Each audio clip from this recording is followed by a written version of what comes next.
a room of black Republicans. Where are they?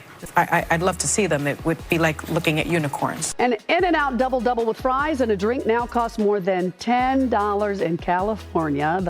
More mediocre white people. Thank you for the smile, sir. There, a chubby mediocre white man. Hi, excuse me, ma'am. Can we ask you your stance on Palestine? The mainstream media goes full-on racist towards black conservatives. Another fail in California. The government's war on vaping backfires spectacularly, and an unhinged TikToker harasses random people at an Israeli restaurant.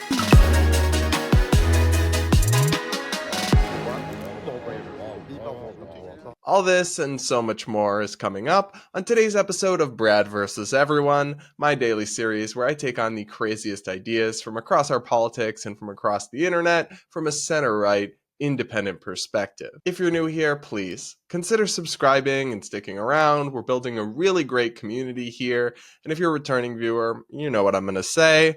Don't forget to hit that like button to reward me for my suffering with some of the videos I subject myself to for your entertainment. And don't forget to comment with your thoughts as we go along. I do read the comments, and I pick a few to respond to in every episode. Now, before we get into our main stories for today, I want to show you guys a funny video posted by the British comedian Rickey Gervais, who I'm a big fan of. Let's take a look at that. Hi guys, Rickey G here, wellness and beauty influencer. As a celebrity, I know all about stuff, like science and politics. So trust me when I tell you who you should vote for. If you don't vote the right way, that's like a hate crime, and it makes me sad and angry, and I'll leave the country. And you don't want that. I love Rickey Gervais so much. I find him hysterical, and this video is obviously satirical, not meant literally, and he's poking fun at how people look to celebrities for political guidance for some bizarre reason, and how celebrities really lack any sense of self-awareness about the limits of their own political knowledge, shall we say. But I do want to say that a lot of my Republican and conservative viewers will nod along to stuff like this, but then the second a B-list actor or a small-time but significant musician says something Republican or conservative, they'll fangirl like crazy. Exhibit A. Kid Rock, which shows they're kind of being hypocritical, and also that they don't actually disagree with celebrities being political leaders. They just want their celebrities to be their political leaders, and they're salty that most of them don't share their views. I think we all need to come together and just completely tune out and mute celebrities who talk about politics, because in most cases, they just have no idea what they're talking about. Speaking of famous people who don't know what they're talking about, let's turn our attention to The View, that cable news bastion of wisdom and insight into American politics and American life. The View host Sunny Hostin is going viral yet again for saying something that's offended many people and kind of offended the English language. Now, this clip comes in the context of a discussion about black Republicans and Congressman Byron Donalds, who is a black Republican from Florida, and their decision to support Donald Trump. So that's the context you need for this clip. Now let's take a look. I thought it was interesting that the framing was a room of black Republicans. Where are they? Where are they? Because if you look at the stats, 81% of black men are part of the Democratic Party. Black voters consistently align with the Democratic Party.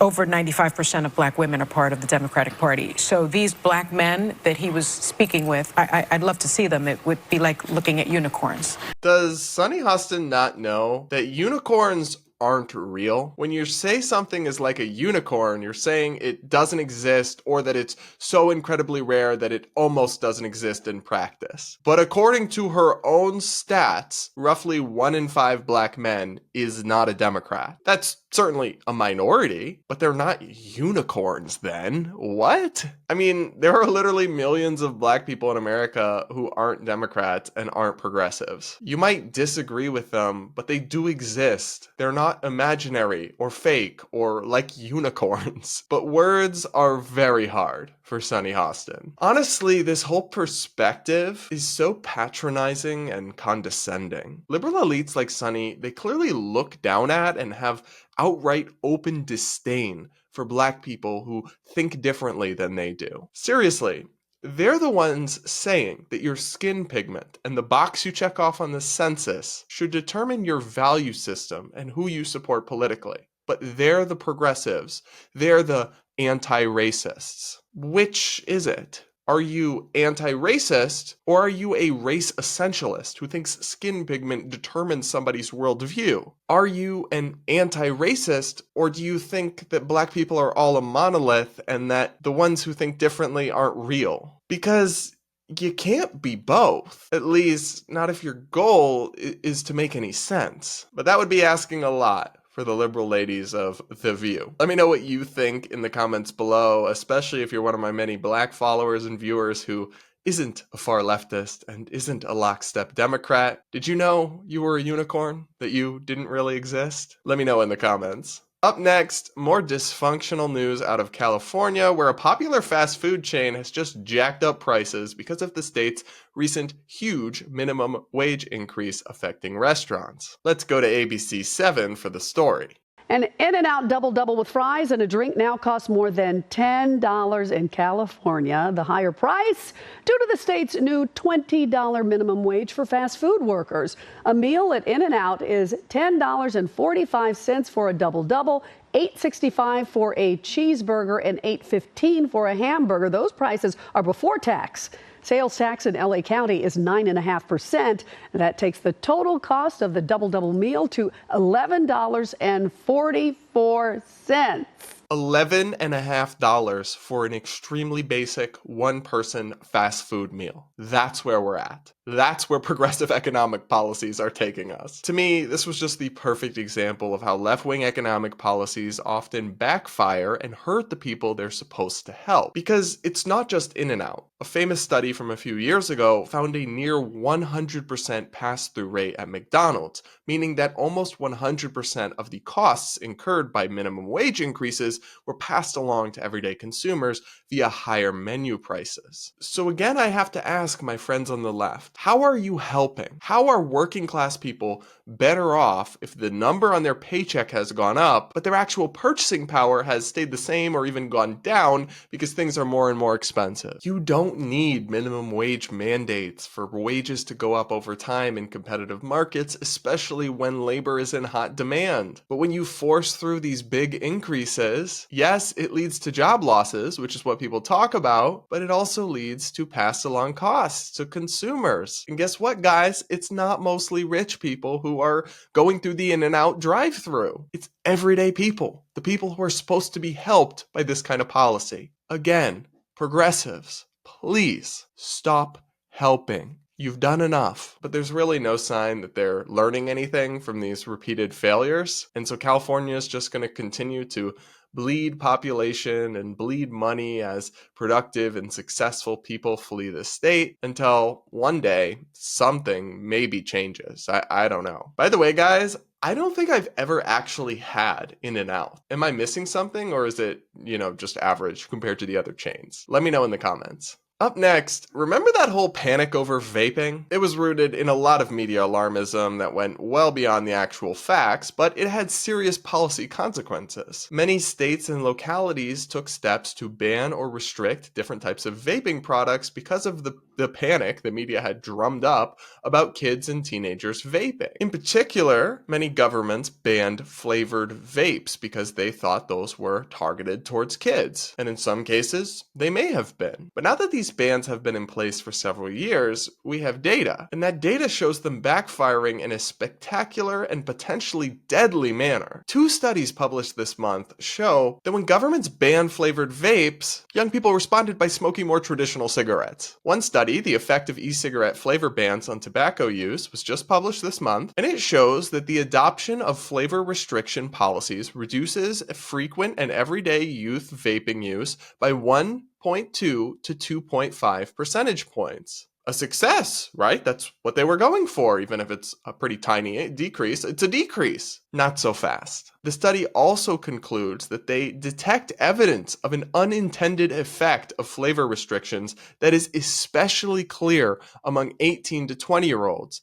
inducing substitution to combustible cigarette smoking. So they banned flavored vapes, and more young people smoked traditional cigarettes, which, while vaping is hardly great for you, traditional cigarette smoking is way worse and has much, much, much more likelihood of causing cancer and lung cancer and the kind of things that kill you. Public health authorities in England estimated that vaping is 95% healthier than smoking traditional cigarettes. Though to be clear, I'm not saying vaping is healthy or good or that you should do it, just that it's a lot less bad. It doesn't have the same tar and carcinogens that old school cigarettes do. So if this study is anything to go by, these nanny state politicians who banned flavored vapes to protect the kids actually ended up getting more kids hooked on cigarettes and potentially leading to unintentional deaths down the line from lung cancer.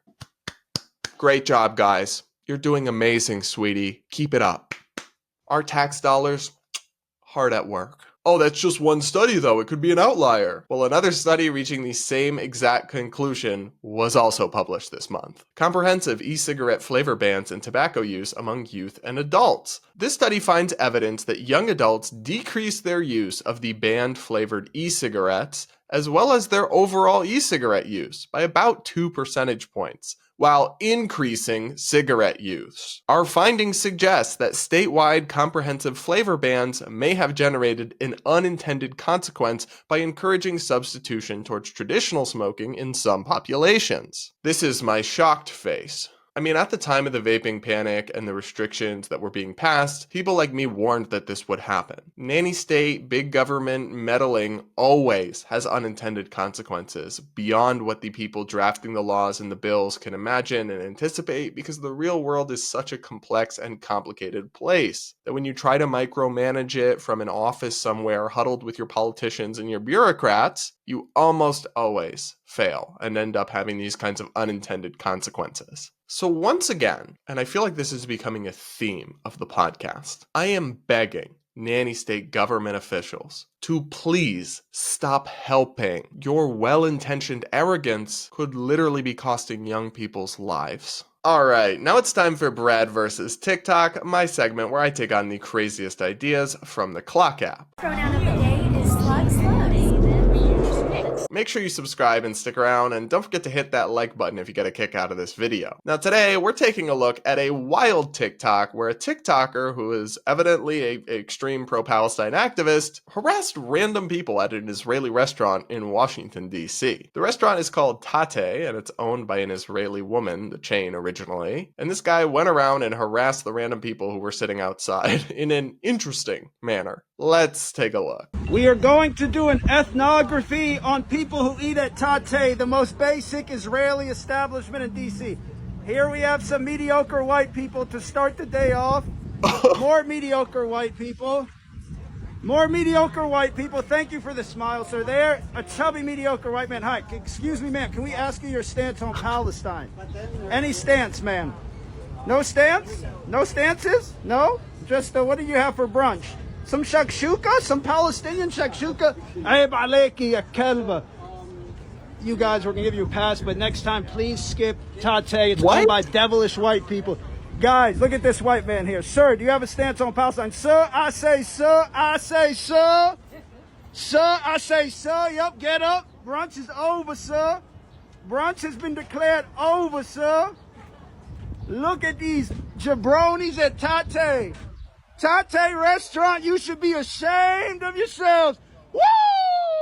I don't care how you feel about the conflict. This is unhinged and deranged behavior. My favorite part, though, was when he got to the black people and he just skipped them. He's like, I'll give y'all a pass. What? Why? I mean, he's clearly just racist against white people. That comes across very clearly in this video. Also, how problematic was the fat shaming when he called out the pudgy white person or whatever he said? Like, not very intersectional of you, my friend. Look, It's just crazy to harass random people like this or to try to be sabotaging a random business just because it's owned by an Israeli woman who left Israel decades ago. And as far as I can tell, this company has no connection to the ongoing conflict. So if you just want to boycott anything done by Israeli people anywhere, that's just discrimination. But he's actually apparently a repeat offender at this place because he's been there before. Let's take a look at another clip where he explains his rationale for harassing people at this restaurant, I guess. Ladies and gentlemen, Tate is owned by ex-IDF. Yes, white men in suits. Please listen to me, white men in suits. Oh, lady, I'm so sorry to disturb you. Tate is owned. Yep, go inside, sir. Go inside, please. Washington, D.C. Tate is owned by ex-IDF. Sir, we're not trying to disturb your precious lunch. Yep, check your phone, that's right. Excuse me, white man, what are you discussing today? Anything important? No, just some, usual stuff. Hunchback of Notre Dame. Body posture is very important. Straighten up, buddy. Free Palestine. Does he think this is helpful? Does he think this is going to get people on his side or make them more open to his cause? Because, in my opinion, harassing people who are just trying to eat a pastry and drink a coffee with racist abuse, in many cases, isn't a great way to win friends and win them over to your side or persuade them. Just in my humble opinion. But I don't know, he'd probably just consider me one of the devilish white people.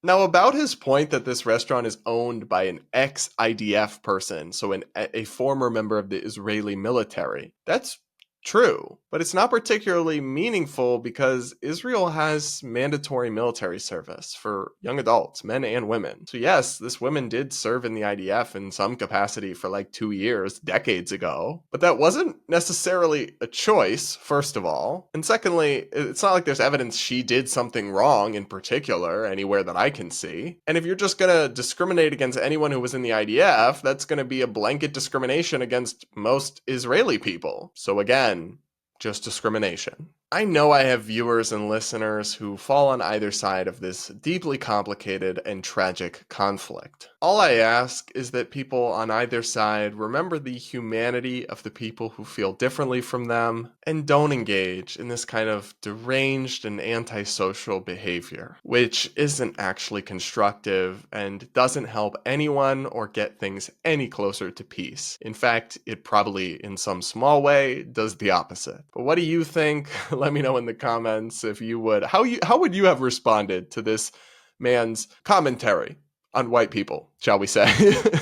Don't forget to hit that like button and make sure you're subscribed if you haven't yet. Now, before we wrap up today's show, I'll read a few of your comments you left on yesterday's episode. One person says, public kink displays are by definition of the kink community a violation of consent. Yeah, this is a really good point, and I've actually heard from a lot of people who follow me who agreed with my criticisms of kink at Pride in front of kids, but are personally into that stuff themselves. And again, no shade to you guys. Knock yourself out. I really don't care, and I'm not even judging you, really. But it's about time and place. It's about common sense. And yes, it's about consent. Even if there weren't kids there, like, I didn't go to a pride parade with the knowledge that I was consenting to be flashed. Like, I really wasn't. So I don't really think that's okay regardless. And I think a lot of the people who are into that stuff but are still overall, common sense people agree with me. Another person wrote, most gays I know are just normal people living in suburbia, living normal lives and fitting in. Yeah, that really is statistically accurate and true, increasingly so. But they're not the LGBT activists or the ones going viral on TikTok or even the ones at the pride parades most of the time. So the public consciousness of what a gay person is up to these days is very different from the actual statistical reality in a way that I view as harmful and counterproductive. Another person writes, we are just handing Matt Walsh talking points against us at this point. Yeah, I agree. I mean, I think the left LGBT crowd, even if they don't personally see any problem with doing kink in front of kids, which how can you not? That's a massive red flag. Just from a pure strategic point of view, should realize that they are feeding fodder to the far right who wants to attack the LGBT community, who genuinely is homophobic, that kind of thing. You're just giving them gift of footage. You're gifting them footage they can use to demonize us and falsely portray as if we're all supportive of that. So from a pure strategic point of view only even, please stop. Another person writes, Brad is transitioning to 1957 Love Me Tender Elvis. I have no idea what that's supposed to mean, but I'm hoping it's a compliment? Another person says, no gay man has the common sense, knowledge base, or dashing good looks like Brad Polumbo does. Thanks, I guess. I don't know if I'm really the smartest of them all or the best looking of them all, but I appreciate the sentiment. All right, everybody, we'll leave it there for today's show. Make sure you're subscribed and stick around. Don't forget to hit that like button on your way out and comment with your thoughts. I do read the comments, and I will read and respond to a couple of the ones you leave on today's episode tomorrow. And with that, we'll talk again next time.